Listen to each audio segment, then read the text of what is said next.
Hello বন্ধুসকল আজি মই আহিছো মুম্বাইৰ এটা ষ্টুডিও ইউবি ক্ৰিয়েচন বুলি সো মোৰ তাত আছে আজি ডাবিং সো ডাবিং কেনেকৈ হয় কি হয় আপোনালোকে কুকু এফএম শুনিছে তো তেনেকুৱাই এখন বুক পঢ়িম হেইটো আপোনালোকে পিছত শুনিব পাব এছএমএছ বুক সো মই কেনেকৈ পঢ়িম কি হয় একচুয়ালি ডাবিং বহুতে নাজানে আৰু বহুতে জানেও সো কেনেকৈ ডাবিং হয় কি কৰা যায় ডাবিঙত কেনেকৈ পঢ়া যায় কেনেকৈ কোৱা যায় শুনাম দেখুৱাম মানে আপোনালোকক চাব এইটো ষ্টুডিও ইয়াতে মই আহিছোঁ দেখুৱাই দিছোঁ অকণমান আপোনালোকক কেনেকুৱা এইটো সোমাই আহিছোঁ আমি এতিয়া ভিতৰৰ ফালে এইটো আপোনাৰ বহা ৰুম য'ত আপোনাৰ ৰেকৰ্ডিষ্ট বহে আৰু সেইটো একচুৱেলি ডাবিং ৰুম হয়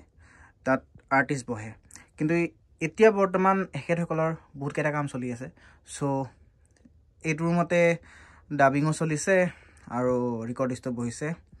কণ্ট্ৰল ৰুমটোতো মানে একেলগে চবে কৰি আছে আৰু এতিয়া মোৰ ডাব হ'ব সেইটো ৰুমতে তাতেও ৰেকৰ্ডিষ্ট থাকিব আৰু মই বহিম দেখুৱাই আছোঁ আপোনালোকক আহক That's an studio tour.